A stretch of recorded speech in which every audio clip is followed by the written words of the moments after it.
Also, welcome back to my YouTube channel. Today, we're going to talk all about the advanced sorting algorithm. Inside the advanced sorting algorithm, may tatlo tayong techniques. The merge sort, heap sort, and quick sort.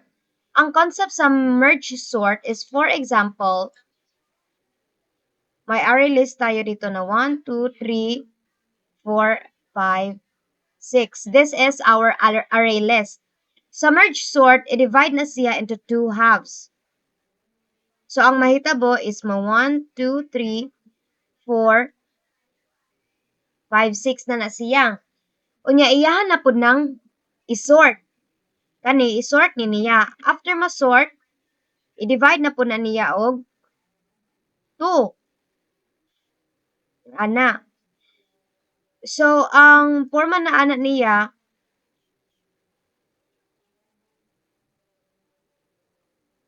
it will look like this.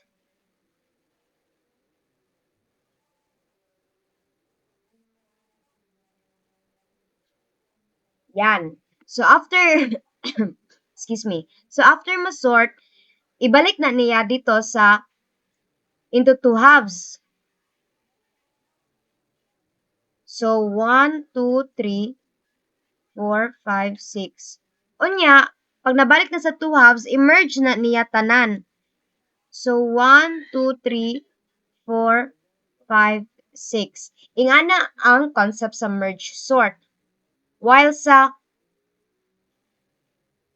heap sort, ang concept lang niya kay dapat mas dako ang atong base or parent bubble kaysa sa child nga bubble. For example, kani, mo ni atong parent bubble and this is our child bubble. So if ang parent bubble nato kanay 6, unya ang child bubble kanay 11, iswap na siya. So ang mabutang na diri sa babaw si 11.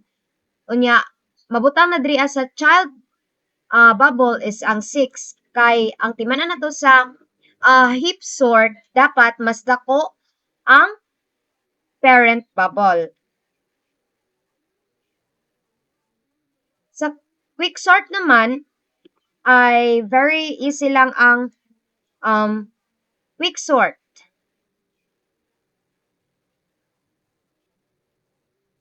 So this is an example of quick sort. Ang i-identify natin first is yung pivot nga number. What is pivot number rather? Ito yung pinaka-last nga number which is si 35 dito sa ating example. Tapos si 35, ilagay natin yan sa center. Yung less than number ni 35 is ilagay siya dito sa ating left side. While yung greater than, our pivot number, which is 35, is ilagay siya sa ating right side.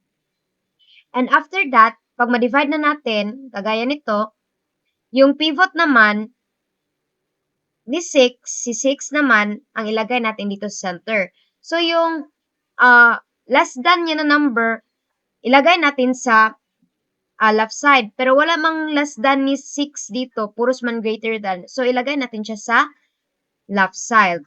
Likewise, dito sa ating second din na pivot number. And after that, meron na tayong sorted na array elements. Ganyan lang yung quick sort. So, let's start off sa atong first example, which is ang merge sort. Diri sa merge sort,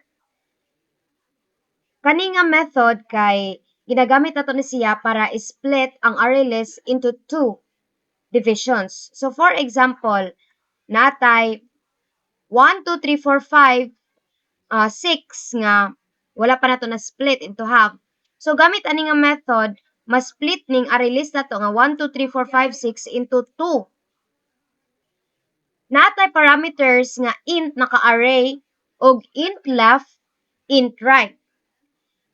Kaning if left is less than to right, kini nga line naga-check ni siya kung ang left index mas gamay ba sa ato ang right nga index. Kung dili na, mag-stop ni ang iyahang recursion kay single element na lang man ang mahabilin. So dili na siya need nga isort pa. kanina pong kaninga line kay kini ang naga-calculate sa middle or midpoint nato nga bahin sa array, midpoint nato nga naa sa array para ma-split nimo ang array list. So gikuha nato ang mid through sa pagkuha sa average sa left o right. So kung example, kung left kay is equal to 0 unya ang right kay is equal to 5, ang mid nato kay 2. Mao ni siya ang mag-split sa array into two halves.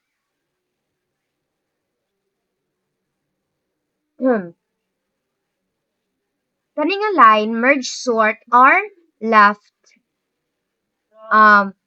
mid kay tawagon niya ang merge sort recursively para sa left half sa array. So gikan sa left hangtod sa mid. Meaning nagpadayon ta og split sa una nato nga part. While diri na pod sa merge sort or mid plus 1 right, kini siya ginatawag gahapon nato ang merge sort nga method para sa pag-split sa right half sa array. So gikan sa mid plus 1 hantod sa right, kini mag-split sa ato ang second half nga mga elements. So for example, natay 1, 2, 3, 4, 5, 6 again. So diri sa first nato nga line, this part kay split niya ang left nga part hantod sa middle. O kaning sa ubos niya, dito na pod ni split ang right. So ang mahitabo na niya kay ing ana na siya. Very ka-simple lang. So mao to. Unya ang kaning last part nato kini siya mao ni siya ang mag-merge sa atong first half og second half emerge niya together balik. So diri sa atong example no kani natay 1 2 3 4 1 2 3 4 1 2 3 4 5 6 nga 2 splitted into 2 gamit ani nga line kay iyan ang emerge og balik together. So mabuo na tanan ang iyang whole array list. Diri na pud ta sa ato ang second nga method. Kani nga method kay diri gid actually ibalik ang mga split nga elements. So natay upat 1 2 3 4 nga parameter niya or method signature. Kaning array mao ning original nato nga array. Array list gid nato kaning left mao ni ang sa left nga elements ug ang mid kay mao ni ang ending sa ato ang index sa left nga side bali mao ni ang last element sa left nga portion. Og ang starting point sa right nga mga elements kay mao ni siya ang mid plus 1.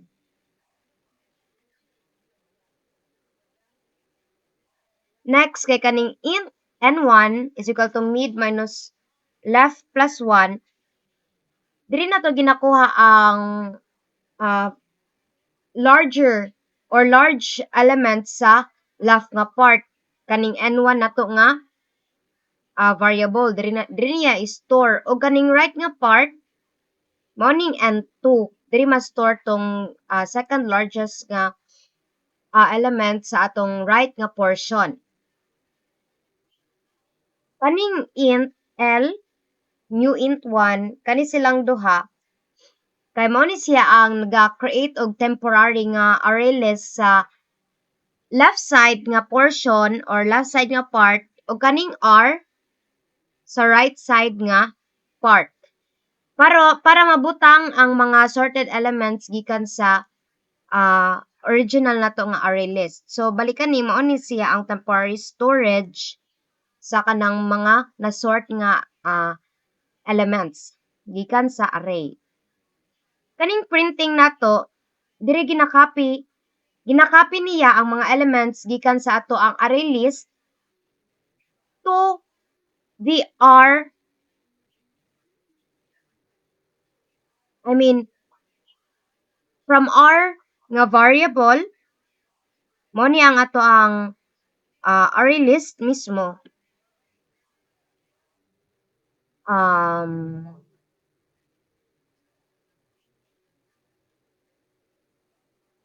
Kani siya, ginakopy niya ang mga elements dito sa, or ginaprint niya ang mga elements dito sa ato ang left nga portion or part.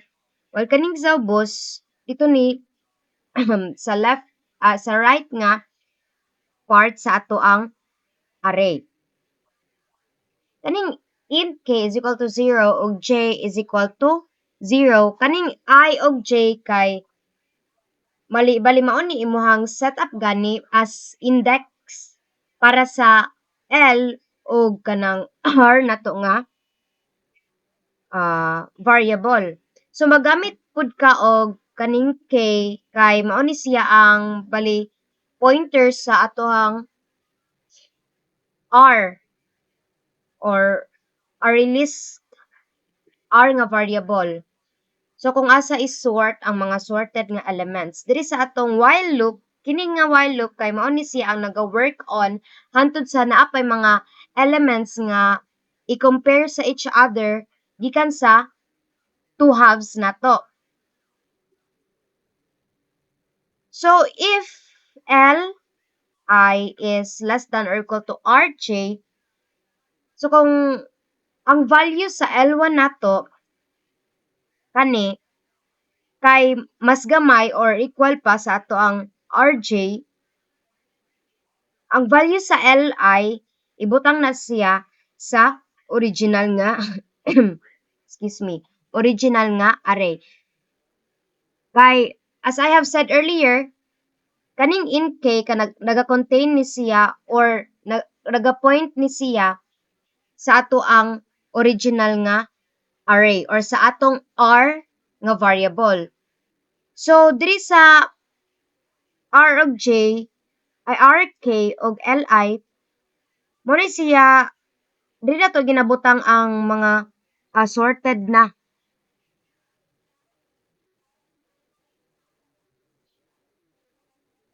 While kung otherwise, else RK is equal to RJ, dili na to ginabutang ang atong gamay nga array nga elements sa ato ang array.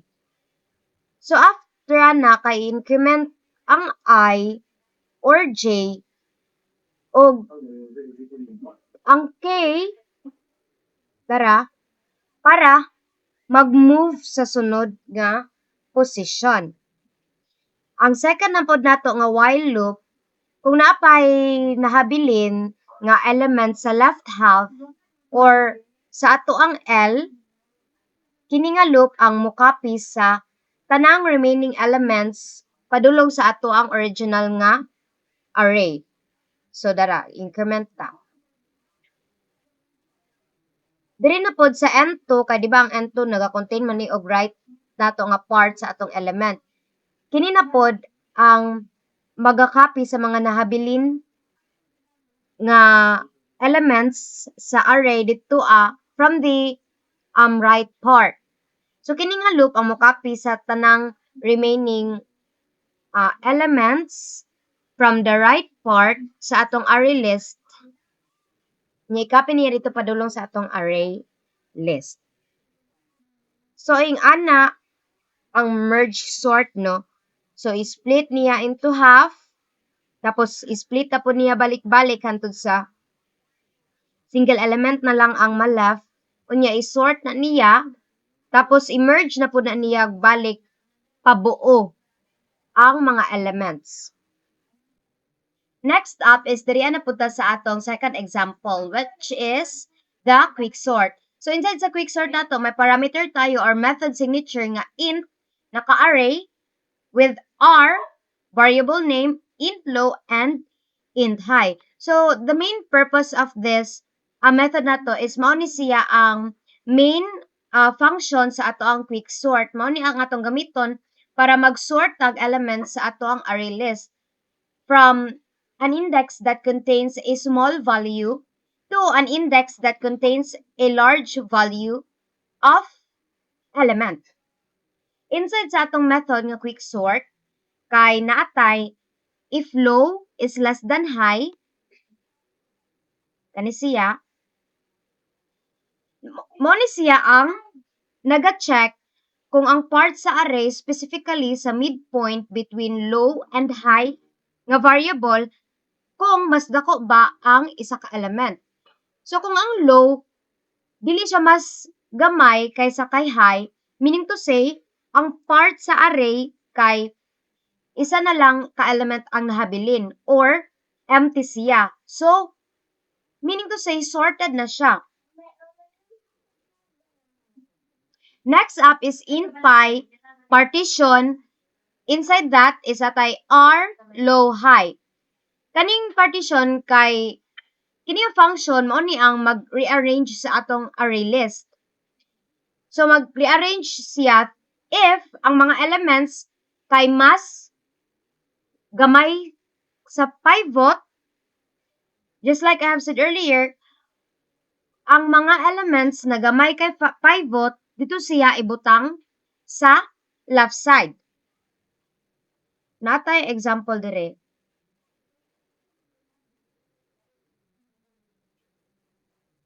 So for example, natay 3 oh man.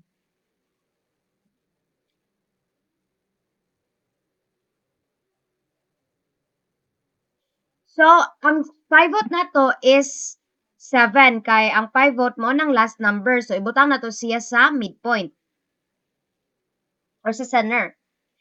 Ang numbers nga less than sa atong pivot number kani ibutang nato siya sa left side.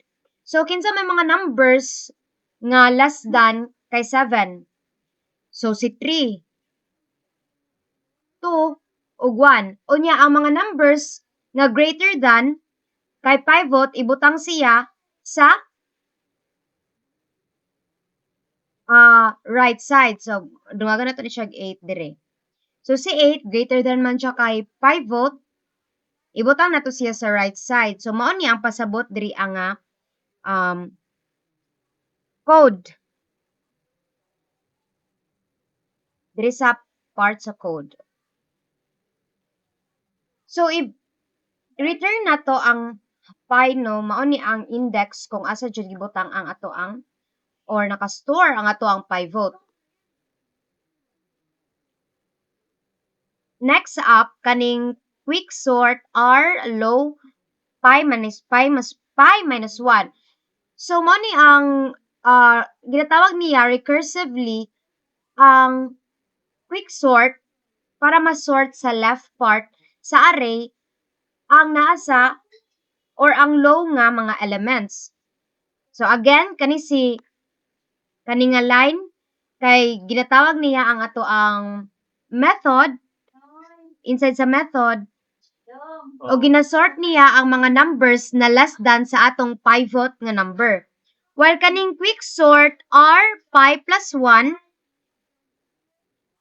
kay ginatawag po niya recursively ang quick sort na to nga method para ma-sort ang mga elements nga greater than sa atong pivot number dito sa right hand side. Another one, we also have this partition method. Ang kaning partition method kay mao ni siya ang mag-rearrange sa mga elements sa array. Dara mao ni siya ang second method nato.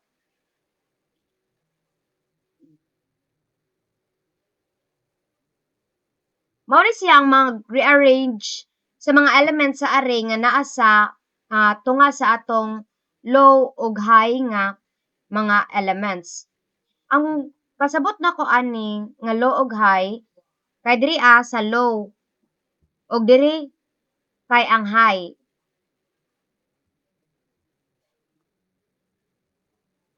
So kani nga method ang partition gina-check niya between gina-check niya ang overall gani nga numbers nga nagasurround sa atong uh, pivot nga number. So ang just like I have said earlier, ang pivot kay mao na siya ang pinaka last nga element sa atong current part sa array nga R high. Tara.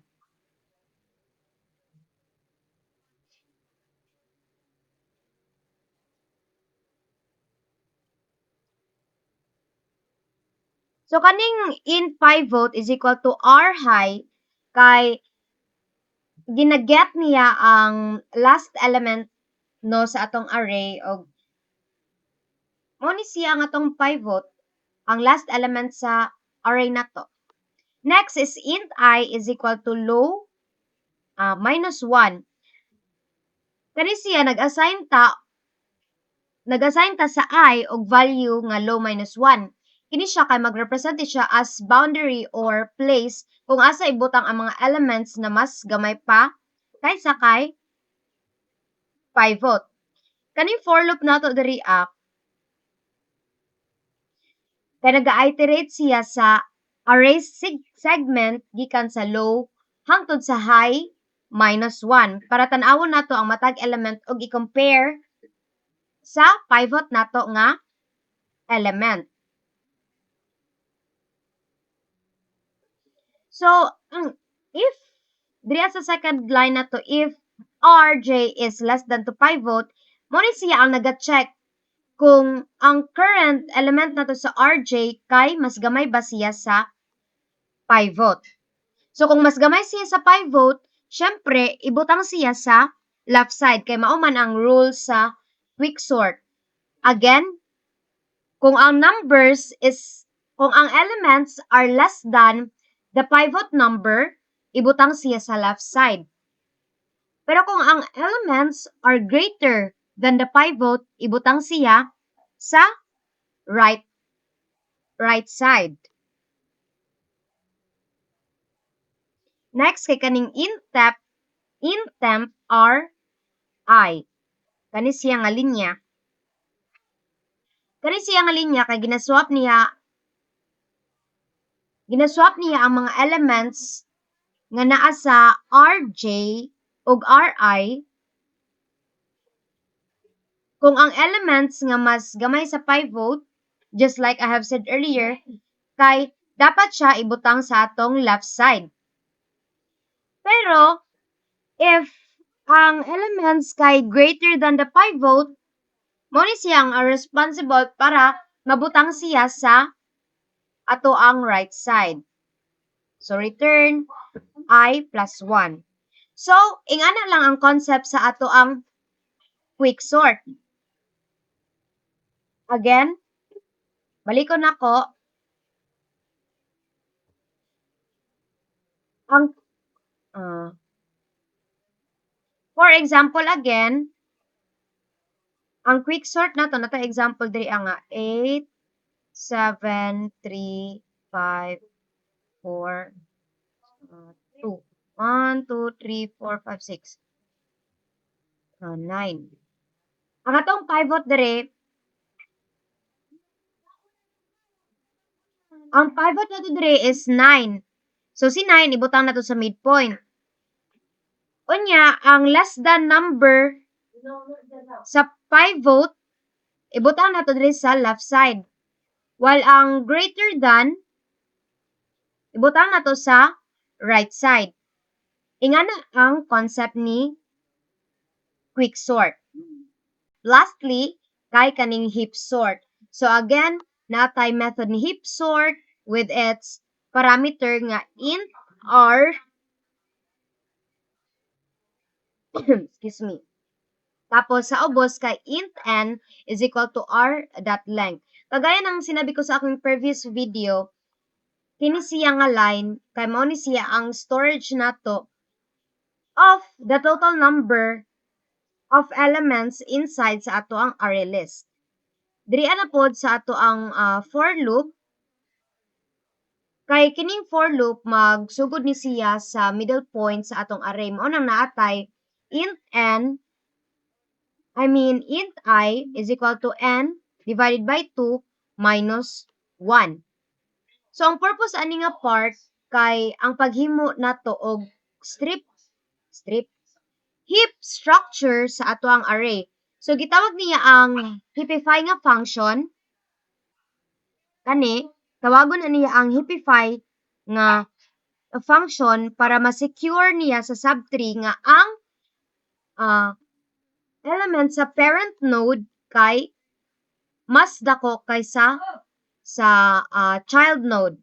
Kagaya ng sinabi ko kanina, ang sa heap sort kailangan ang parent node kailangan ang ah, parent node ay mas malaki pa kaysa kay child node. So for example, ito yung parent node natin. Dapat mas dako na siya kaysa sa ato ang child node. Ana. Pero what if mas malaki pa yung child node natin kaysa sa ating parent node? Mag-swap lang yan mag-swap lang yan sila. So for example, natay child node nga 80 unya atong parent node kay 7. So iswap lang na siya. Mo ning explain ako sa code karon. Next up kay ang second nato nga for loop. Kini pud nga for loop kay naga-start ni siya sa end sa ato ang array og hantod sa I is less than hantod sa I is greater than 0. So every iteration, ang pinaka first nga element or R kani which has an index of 0 mao nang pinaka first element nato kay di ba naga-start ang index nato as 0. So mao na siya ang pinaka first nato nga element nga gi-store siya diri as a temp nga variable.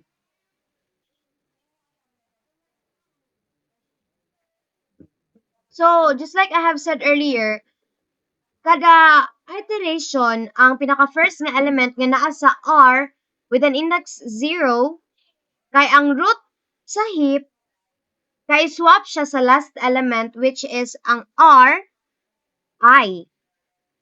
Dara.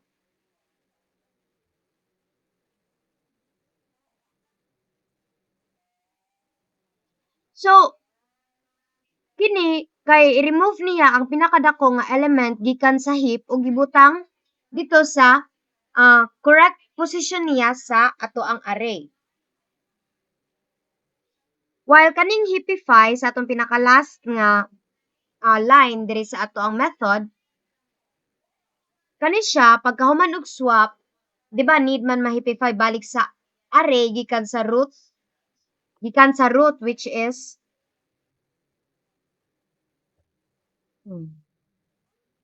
is ang R0 mao man ni atong root kaning R0. Tapos hantod sa R minus 1 para ma-secure na po niya nga ang heap structure gihapon ang array og ang kinadak-an nga value nga naa sa ato ang above element. So heapify nga method.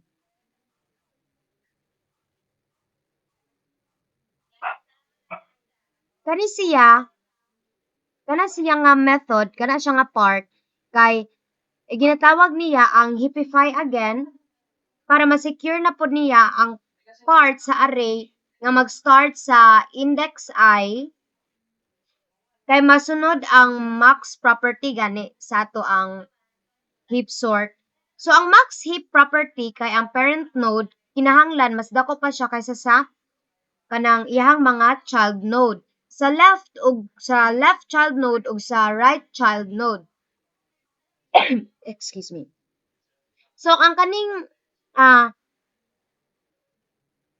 Ang kaning int largest is equal to I, naga-assign ni siya sa I as a parent node.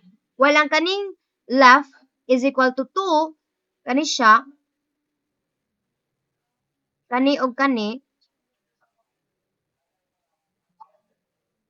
kanat sila, kay mao na ang formula gani para makuha ang index sa left og right gikan sa child nodes.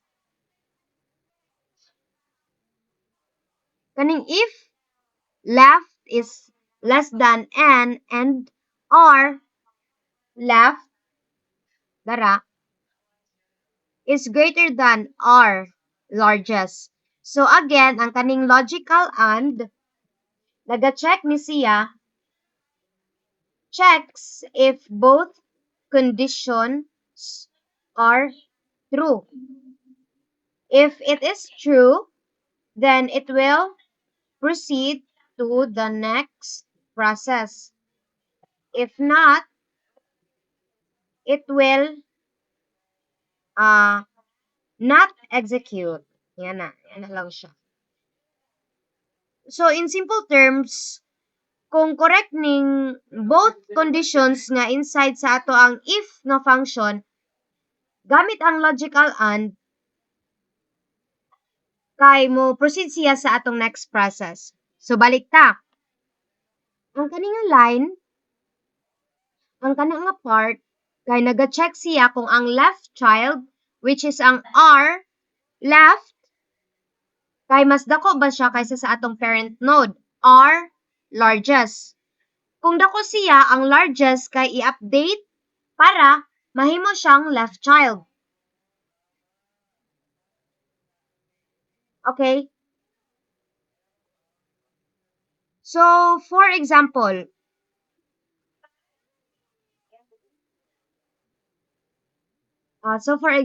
no, sa katong nga line of method.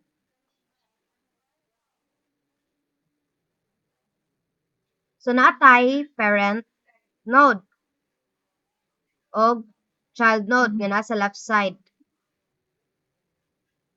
Kung mas dako ang child node nato o gamay ang ato ang parent node, kay i-update niya gamit nga code. So again, if ang child node mas greater than kaysa kang parent node, gamit ato nga code, diri ang nga part sa ato ang code, kay mag-swapping man ni sila. So ma-update ang parent node, diri na siya, mas dako na siya og ang gamay nga element mabalhin na siya sa left nato nga child node. Next kay kani. Likewise ganina sa ato ang pagbalhin diri sa first nga if condition, kay sa left man ni ang kaning because kaning isa nga if kay dito siya maswap sa right nga child node. Kay ang formal man ana niyang sa heap sort kay balim mura siya og tree gani or graph. So ganina kay sa left man to nag-swap, kanina pod nga part sa code diri siya sa right na pod mag-swap. Kay ngani man ang mabali forma sa atong heap sort. Natay parent class kani, parent node, tapos na siya mga child nodes niya. Ganina kay sa left man to, so humana ang sa left, humana. Diri ta sa right. So kung mas dako gihapon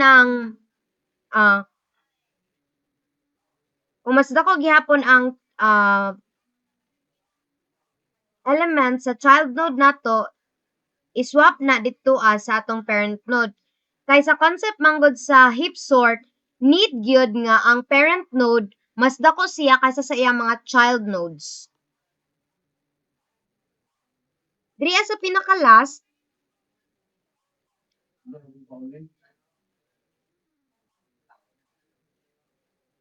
kani siya nga function kung ang largest kay dili na mao ang I, or mo ni siya naga-denote as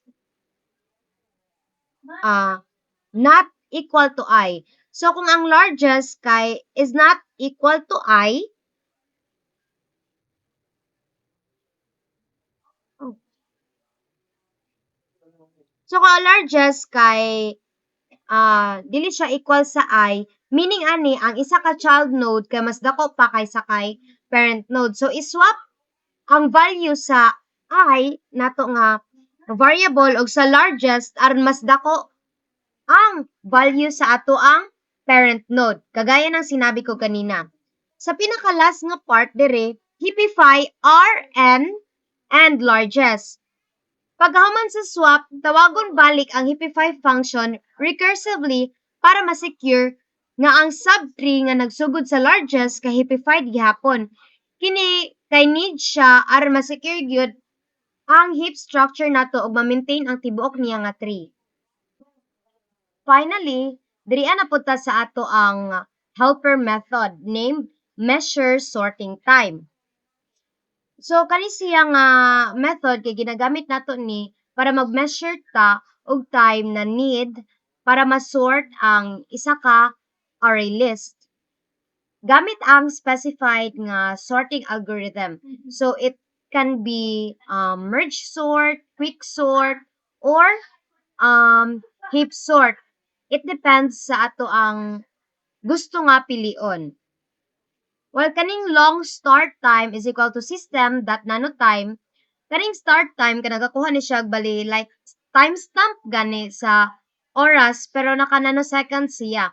So we use this para ma-measure nato kung how long the is the process of sorting. So sa ubos, nara nanotime. So sa ubos na time file of if else nga method. I mean conditionals. So as you can see, gina tan-aw nato kung unsa ang sorting algorithm ang gi-specify sa ato ang algorithm nga kanang parameter. So ang atong algorithm nga parameter no kay mo ni siyang string algorithm. So bali gitawag siya diri sa ato ang if else para ma-identify nato kung unsa specifically ang sorting method ang gamiton.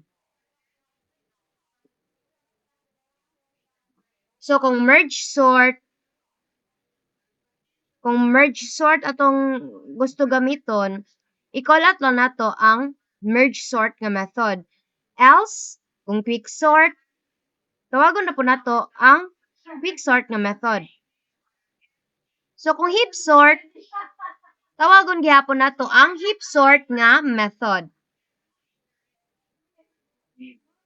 So sa last part kaning long end time is equal to system.nanotime, kini paghuman sa sorting process, gikuha na po nato ang timestamp kung how long ang pag-assign og value sa variable. Kaning long duration, kani siya,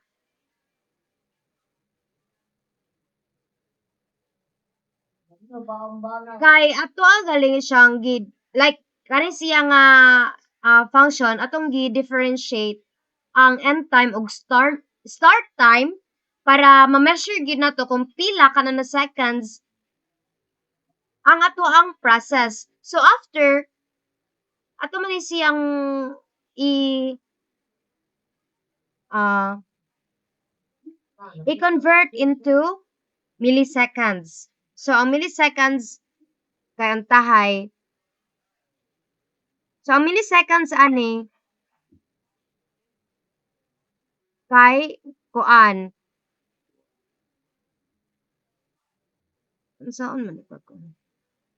Ingani ang iyahang so bali like ang kani siyang function kay gina-convert niya ang nanoseconds into milliseconds. So given the number, mao ni siya ang nanoseconds. So pag i-convert nato siya ah milliseconds kay mahimo na siya og ing-ana nga number. Next kay printing, i-display nato ang mga sorted nga array gamit ang chosen na algorithm. So if merge sort, i-display niya ang kanang elements na na-sort na siya gamit ang merge sort. So kaning another one, ning time taken, mo tong time i-display niya ang duration or how long our sorting process is. So diri convert nato siya ang nanoseconds to milliseconds, mao ang gitawag nato diri ang milliseconds or milliseconds rather nga value. Diri ato ang main method na gyud. Diri sa main method kay naga-input man tag scanner no, so meaning mangayo gyud ta og kanang input gikan sa user dara.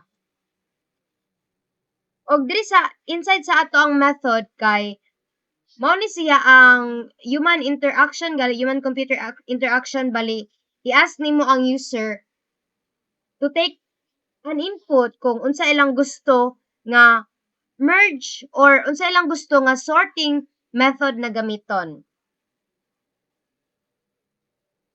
Dara siya.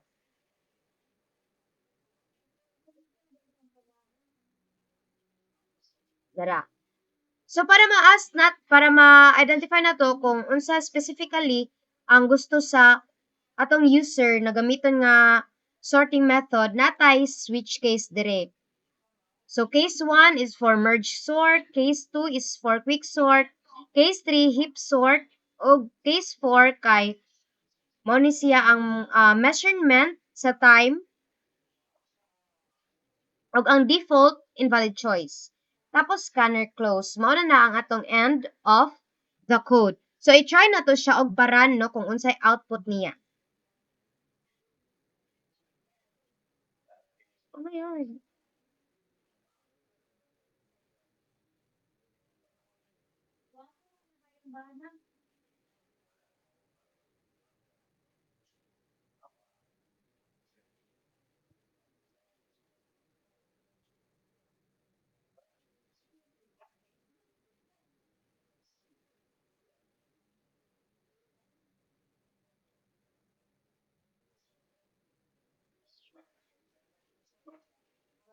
So diara mao ni ang ato ang output sa code nato. So mag-try ta diri og choose no.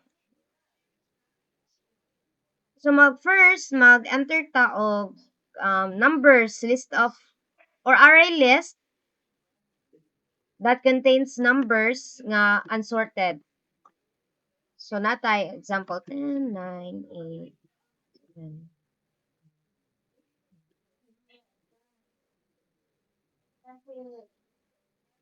Human magbilit ta kung unsa nga ah, sorting method ang atong gamiton. So kung 1, oh sorted na siya. Ingana lang siya. That's the end of our video tutorial and I hope you learned something new today. Bye-bye!